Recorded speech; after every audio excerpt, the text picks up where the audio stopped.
Hello and welcome. I'm Sarah DeHaven, and this is The Rules of the Game, a series created especially for the Willfully Evolving Woman. If you've just found this video, be sure to revisit the introduction episode either now or after listening to this one. And for those of you who are ready to get started, let's dive right in. Alright, the next principle rule that we will be looking into is known as correspondence, or we could call it resemblance, so it's good to remember that as we go through the content in this episode. Correspondence is another important brick in the solid, unwavering foundation that a willfully evolving woman is building. The principle of correspondence, combined with other principle rules we'll be examining over the course of this series, is to be applied properly and conscientiously. When you do so, you can reasonably expect to experience enhanced fulfillment and satisfaction on all planes and arenas of life. As well, you can expect higher quality outcomes to all of your pursuits and endeavors. By the very nature of incarnation, you are a creator, and there are very idiosyncratic creations amidst a plethora of possibilities that you can choose from. You have many paths and many options in this life. Some will be perfectly congruent with your needs, your specific desires, and those secret wishes that speak from the very depths of your being.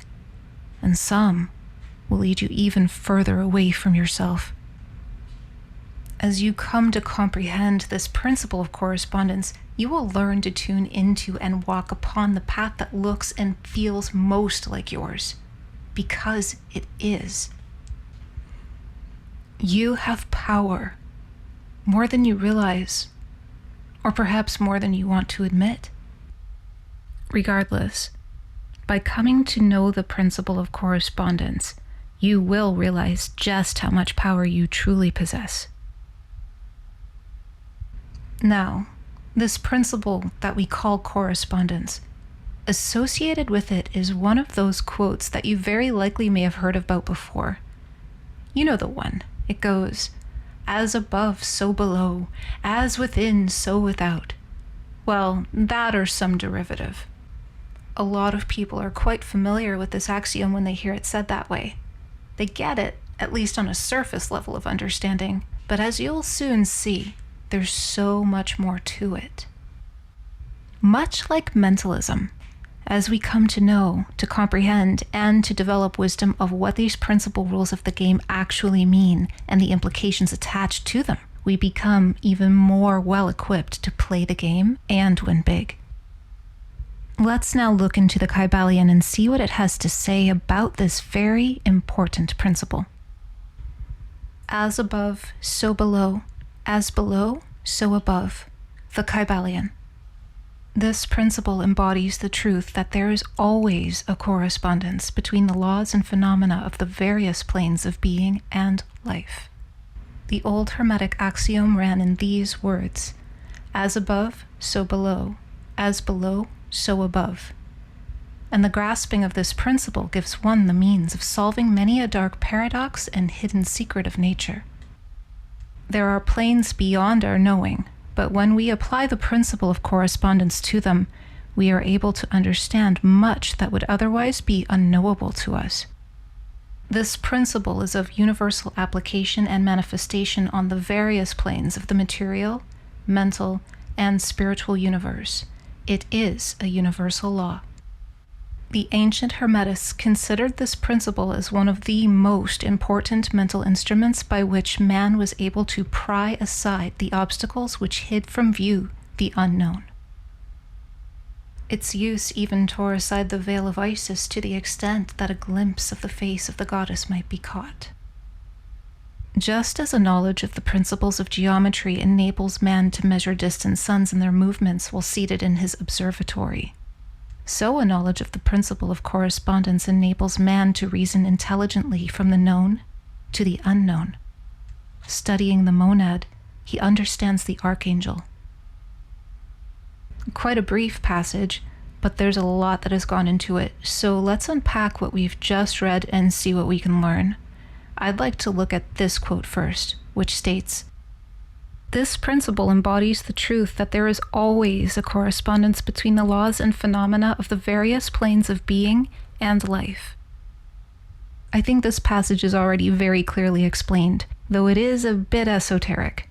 It implies that we can deduce many of the truths and secrets of this reality through careful contemplation, observation, and examination of what corresponds within to that which we are observing outside of us.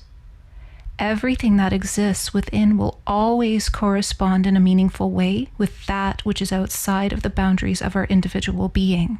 There is a consistency of logic that runs through all planes of existence and experience.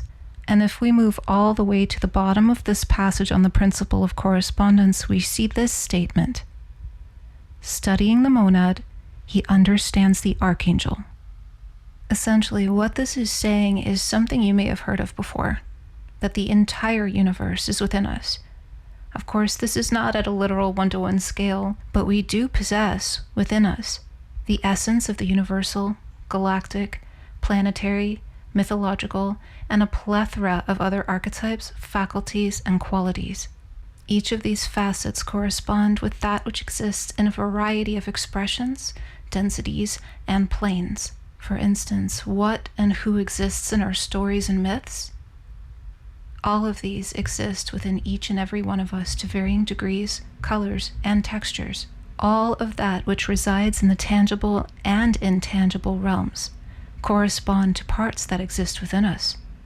From our bones, our organs, and our blood, to our thoughts, our dreams, and our feelings, both physical and extrasensory, we can see a resemblance on all planes from the most dense and profane to the most subtle and sublime. Many of the great mysteries of our reality can be found through careful and patient self-examination to find out what corresponds within us to that which we are experiencing. We can also discover within ourselves a great many truths that conventional sciences have yet to catch wind of. Like, for instance, why certain sexual and romantic relationships succeed and why others fail. Why some women are orgasmic and others are frigid, or why they struggle to reach orgasm. Why some experience good health and others experience physical and or psychological illnesses. We can also discover why the exact type of physical and psychological illnesses manifest specific kinds of symptomatic phenomena. We can get very specific in ways that conventional sciences and medicine are very behind on, I'm just going to be honest. We can discover with this principle why some women are resilient and why others struggle so much.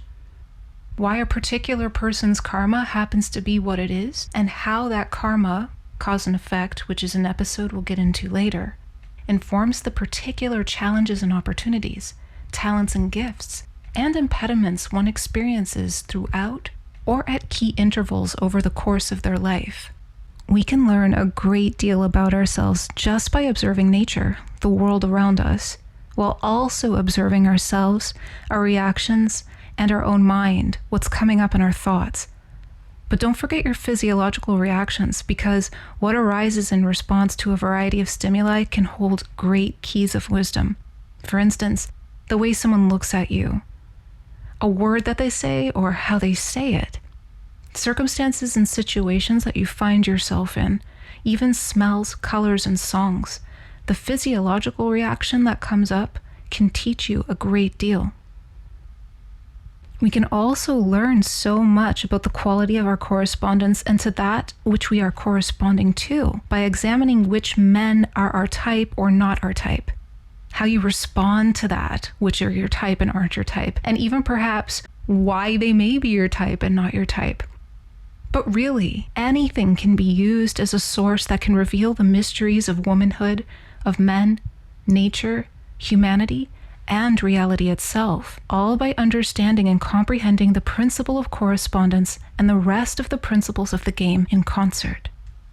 With patience and persistence, as well as a willingness to notice what you may have never noticed before, while being humble enough to not force the matter to come to your awareness, allowing it to present itself as it is and not what you'd prefer or expect it should look like, feel like, smell like, or taste like.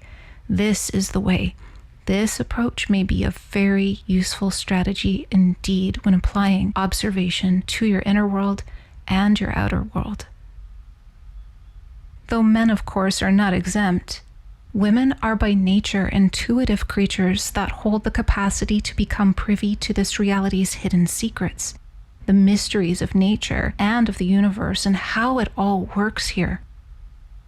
While many women choose in our modern day to seek answers to the great mysteries by way of STEM professions and such, this approach tends to focus primarily on superficiality, on the outer world.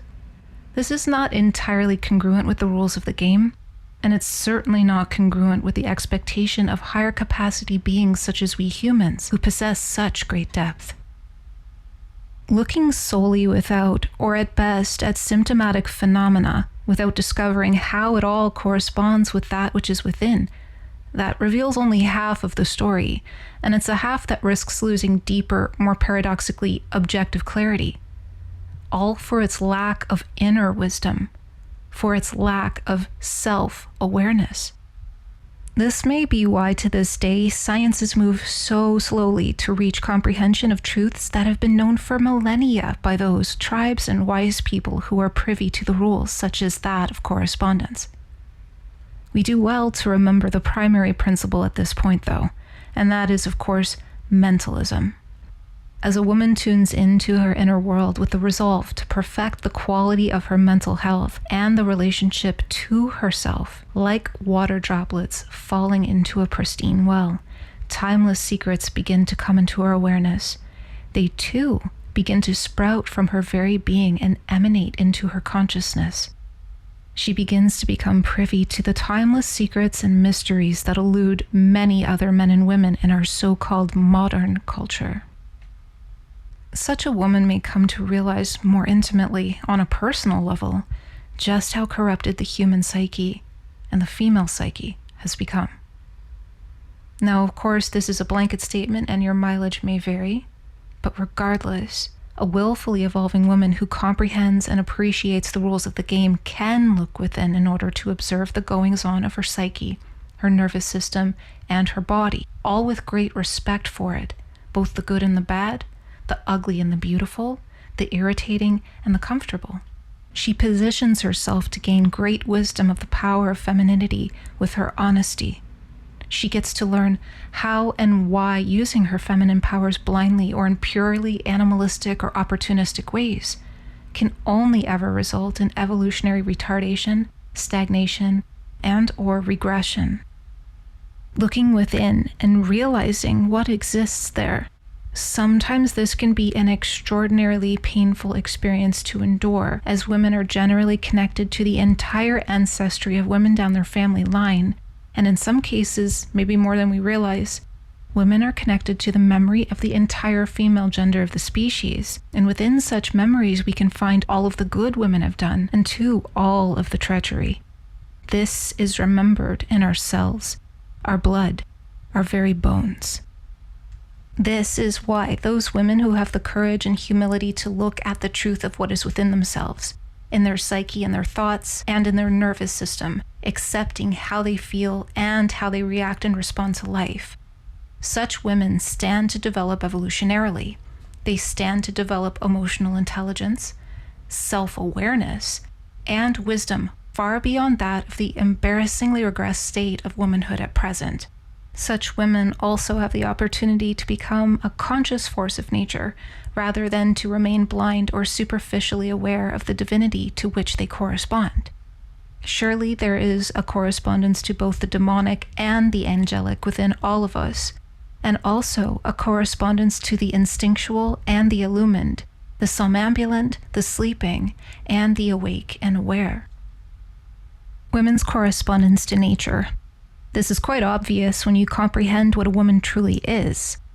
Women represent this primordial force we call nature, and they correspond to it in a great many ways that can be observed readily for those with the eyes to see, the ears to hear, and the curiosity to know. Paradoxically, women can also strangle, stifle, manipulate, and suck the life from those around her, even those people and causes she vehemently declares love for. Much like the earth receiving seeds, women possess a power of energetic influence, and this informs outcomes and results within herself and others. She can influence what sprouts and manifests in the physical world, much like the force of nature. Remember the principle of mentalism as we contemplate this principle of correspondence, and what I say will begin to become very clear. By the way, this is as good a time as any to disclose that humans can be very deceptively intelligent animals. So much so that they can convince themselves entirely that they are above primitive, savage, parasitic, predatory, or cowardly behaviors. Yet, look around at the world and be sure to remove your blinders and your rose-colored glasses in order to fully take in the view. What do you see? What does the world humanity has created correspond to at this chapter of the human timeline?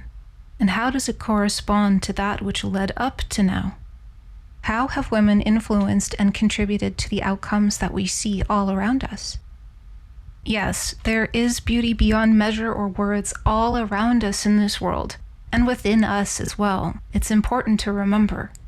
But let's be sure to notice the rot, the unnatural suppression, and the retardation of creativity, the retardation of natural human expressions of love, care, and life itself. Notice the suppression and retardation of the very life force itself. Notice how it expresses. Notice how it's manifesting, both within and without. In looking at the truth of the matter, we can indeed see how women can correspond to vampiric, parasitic, anti-life beings. Some might call them succubi, she-devils, demons, or vampires, evil witches, jealous wretches, ghouls, and other fearsome creatures. In looking at the truth, we can see that side of the truth. Feeling how much it hurts to acknowledge that these archetypes resemble or correspond to parts that exist within you.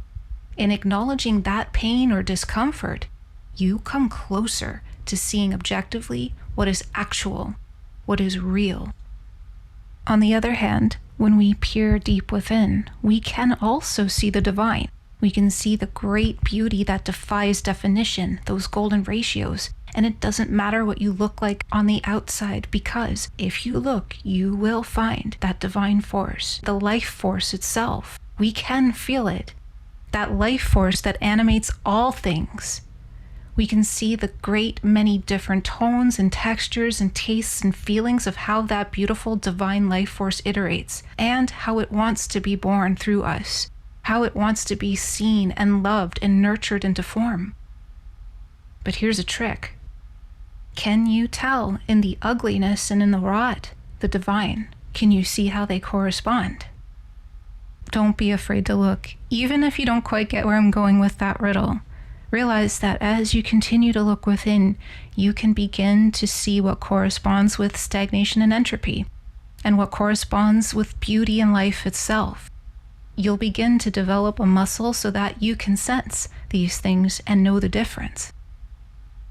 As a woman tunes into these divine forms, life force, beauty, ugliness and rot too, on the flip side, as she contemplates them from within her own imagination, with her own somatic feelings, within her own body and mind, she comes to realize the priceless beauty and worth that women truly possess as potentials waiting to be nurtured and called into being through acts of willful evolution and the rehabilitative purification of one's mind.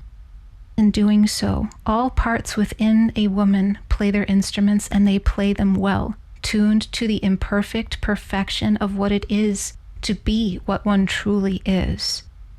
This effort engenders a healthy, natural state of being that defies convention, but is very much corresponding to the divine, to the real, as within, so without.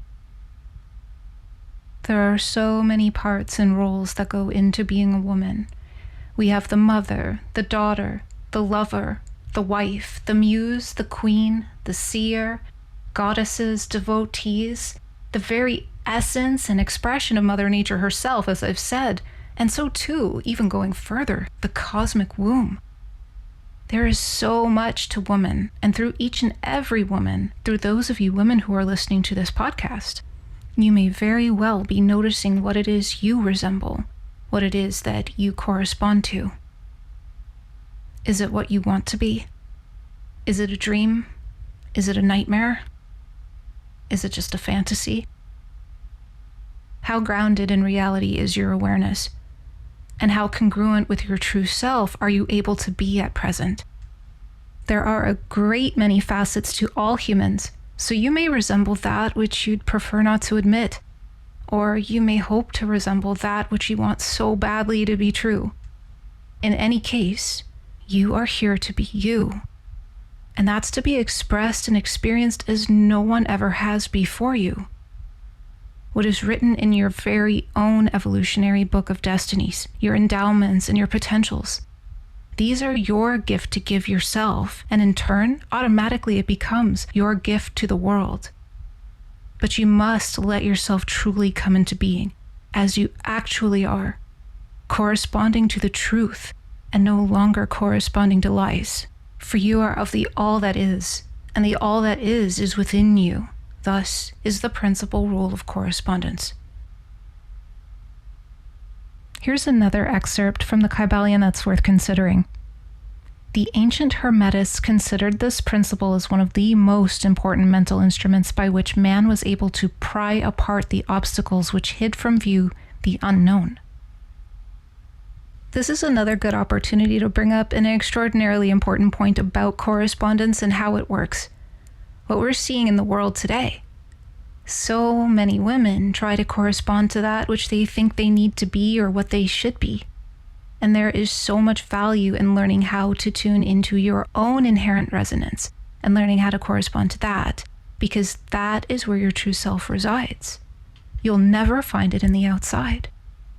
This is where you find that timeless beauty that you actually possess inherently by nature of incarnation, by nature of your very existence, and it's in a constant state of becoming. So it may not look perfect right now. It may still be yet to be fully discovered. But this is all part of the process of revealing, the process of becoming, the process of prying apart the obstacles which hid from view the unknown. If beauty is of great importance to you, exemplifying that, expressing it, being it, enjoying it, know that you have it in yourself already. And as you continue to discover it and resonate sympathetically with it, seeing how you correspond to that beauty within because it exists inherently in you, that beauty that you might see in the outer world that you wish you had, it's there inside of you already, and it will never go away, no matter how old you get, because that is the true beauty that transcends all time. That is the true beauty that corresponds with the divine. This process requires extraordinary kindness to yourself. It also requires patience, learning how to properly relate to yourself. This is a process that cannot be forced, especially as women, because multi-generationally women have been taught to become hyper-masculinized, to try to force their will into reality. And so this has inverted our femininity in a way that, as a blanket statement of the gender, has created abominable outcomes unto ourselves and unto others. Many women have been taught to forget their physiological role as gestators, nurturers, facilitators, as well as birthers of life. If we consider the principle of correspondence, these descriptions, gestators, nurturers, facilitators, birthers of life, they will exist on a great many planes. So I hope what I'm saying you can comprehend. If you can, serve you very well in bringing forth your beauty and your effectiveness in the world. No matter what the convention or culture may define as such, as far as what they say beauty and competence is, the litmus test will come from whether or not you're able to feel it from within yourself and radiate it without. So you'll be able to know by feel. Archetypically, women in the feminine itself exemplify the nourishment, the nurture, and the preservation of the purity of life. And while the masculine and feminine do exist in both sexes, which we will get into in a subsequent episode, because women are biologically female, because women are endowed with breasts, a vagina, and a womb, we are the nurturers. We are the nourishers. We are the ones that gestate life so that it can be brought into form. Action, courage, objectivity, and clarity, the purity of that masculine quality, how it behaves, will be wholly down to the womb from which it was birthed. Think carefully about what I'm saying and how it corresponds to a great many aspects of the reality, both within, psychologically, as well as in the outer world in a great many different expressions and planes. A woman's capacity is in great measure if she can comprehend what is being said here and how all of what I'm saying corresponds to correspondence itself. That which is in the micro and on the so-called lower and in the so-called lesser exists in the more subtle and in the higher, in the more ideal realms. Women are biologically emissaries of nature, and nature wastes nothing. There's always a way to purpose what we've been endowed with. There's always a way for us to use what's in our psyche and our circumstances to turn them into something of great beauty. Now, with all of that having been said, let's continue with our excavation into this particular excerpt of the KYBALION.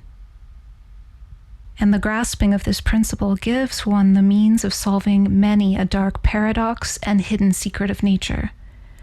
There are planes beyond our knowing, but when we apply the principle of correspondence to them, we are able to understand much that would otherwise be unknowable to us. In large, women have been taught to look outside of themselves for answers. This is plain to see. We can see it all around us. This is cultural. Women also tend to look outside of themselves for guidance and direction, to be told what to do, even the seemingly most capable and self-initiating among our gender. And there is a truth hidden in this proclivity to seek for guidance, because as women, we are naturally endowed with the capability and even the evolutionary biological imperative to seek for guidance.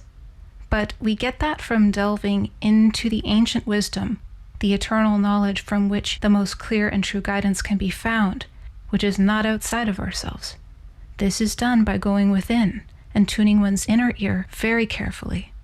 And yes, men can do this too, but it is in our nature to swim in the darkness. It is our birthright and our responsibility to excavate and unearth these timeless, hidden gems of knowledge and wisdom. As women, we are endowed with the potential for clairvoyant mastery that can do so much good, inspire so much beauty, ushering forth great well springs of life force from which we and so many others can benefit. What kind of life you intend and desire to birth into this world is first born in your thoughts, the quality of your mind, and subsequently your behavior and choices, your creations, your way of relating to yourself and to your inner world. This is something important to consider. Your way of relating to all that exists within will inform how you relate to the world that exists without. Observation of this will reveal a great wisdom if you're willing to listen. For your willingness to face and look carefully at whatever you find lurking or languishing or cowering or whispering from the depths within you, you can see how you possess within you the seeds of both good and evil. Much like the outer world has the capacity for good and evil, of course, we hold that capacity as well.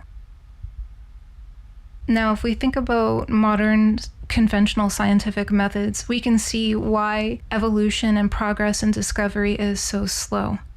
Although with the principle of correspondence, we do have the means of solving, quote, many a dark paradox and hidden secret of nature. In order to do that, we must go within. So don't lose heart and have courage. Even though the vast majority of humans don't have that courage to look within, or maybe even awareness of the value of doing so, that may be more accurate to say, there are great benefits here. We can discover so much that has been held back for so long for the fear of looking. Knowing that what we see inside of our own psyche What we feel in our own body is of us and invariably of the all that is. We can become privy to seeds that have sprouted in our inner garden and spring forth through our subsequent choices and actions, our habitual behaviors. Much like the many seeds and life forms that sprout on the very earth herself, we can see how we are the soil, and we influence greatly for the purity of our soil, what that seed ultimately becomes. So best not to look away at your jealousy, your rage, your histrionics, your hysteria, your fears and rationalizations, the lies you tell yourself, your doubts, your pride, your entitlement complexes, your impatience, and the hatred and the hubris too, but most especially the ultimate hunger that you possess and your most sensitive vulnerabilities. Best not to look away and see them for what they are.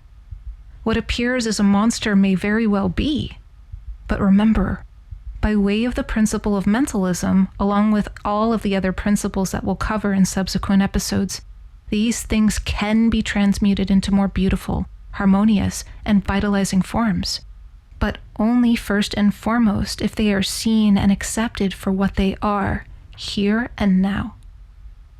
Much like the strife that we see in the world, or perhaps in our own relationships or circumstances, ugliness, poison, and malignant effects will persist in great number if we choose only to live in a dream where we see the correspondence with the illusions and the ideals, but not the actual reality as it's presenting itself, unadorned by our expectations and assumptions, our rationalizations, and willful ignorance. Let's look at one last quote because this one feels very important to acknowledge. Just as the knowledge of the principle of geometry enables man to measure distant suns and their movements while seated in his observatory, so a knowledge of the principle of correspondence enables man to reason intelligently from the known to the unknown. Studying the monad, he understands the archangel. This will be my last point for now on the principle of correspondence. I'll make this point brief so we can move on, but it must be mentioned. Note that the KYBALION describes how the, quote, principles of geometry enables man to measure distant suns and their movements while seated in his observatory. Obviously, this is very true. It's very common. We can easily observe that this is a method that we use to help us in our endeavor to understand how this reality operates and to see this reality more clearly. From microscopes to telescopes, even the glasses that we wear on our face in order to see details with greater clarity. We have proof that looking outside of ourselves can give us a lot of information that can serve us in understanding the reality that we operate in and how it functions. But could it be that there is a more effective way to know and to see that enhances the effectiveness of such tools and methods? We see doctors and scientists observing patients and coming to conclusions, but these very same observers, at times embarrassingly so, lack a depth of wisdom and self-awareness on a psychological and somatic level. This can often lead to misdiagnoses and misconceptions of reality and what's actually going on in said reality. Imagine how much more effective scientific pursuits would be, and how much better a doctor's ability to serve their patients would be if they were valuing the wisdom that already exists there within them in order to better comprehend that which exists in the outer world and that which they focus upon. This is why a willfully evolving woman benefits greatly in recognizing that a great deal, if not perhaps all, of the answers and guidance that she's seeking can be accessed using her very own faculties, which have been designed for her evolutionary survival on a primal level, sure, but also for her evolutionary progress and satisfaction on higher, more fulfilling levels too. And we get a lot of advice and direction from the outer world. A lot of people seem to know what's best for us. And sometimes they have some really good information that can help us. But all of the information that comes into your system, you can better metabolize it and implement that information as necessary when your inner compass is used to support the process of navigating reality. Some people will still deny that they have an inner compass, an intuition that they can trust. But as stated in the KYBALION, so a knowledge of the principle of correspondence enables man to reason intelligently from the known to the unknown. Studying the monad, he understands the archangel. I invite you to ponder carefully on what has been revealed in this episode. In doing so, you will be strengthening neural pathways that lead to becoming a woman that can truly have it all, in the most satisfying way suited perfectly for you and no one else. And with that, we conclude our bird's eye view on the second principal rule of the game, that of correspondence. I hope you're still with me, because if you can grasp this principle, and if you're picking up what I'm putting down, you're going to be very excited about what we reveal in the next episode, which will be on the principle of vibration. Perhaps you're already quite familiar and acquainted with the concept of good vibes and bad vibes, and maybe you've got opinions about that. Regardless, as you may have learned so far in this series, we like to go a little bit deeper than the surface, because as we come to comprehend the rules of the game, we set ourselves up for success that not only benefits us, but so much more, now and for the generations to come. So this is a series you're not going to want to miss, and if you haven't already, be sure to subscribe to @Willfully Evolving Woman here on YouTube, and turn on your notifications for our channel. That way you'll be able to catch the very next episode right away. Thank you so much for being here and listening carefully. Remember, you have the power to heal. You have the power to foster goodness, to inspire beauty and harmony, courage and creativity when you've come to master yourself and this game that we call life. I believe in you, and I hope you do too. I'll see you in the next one.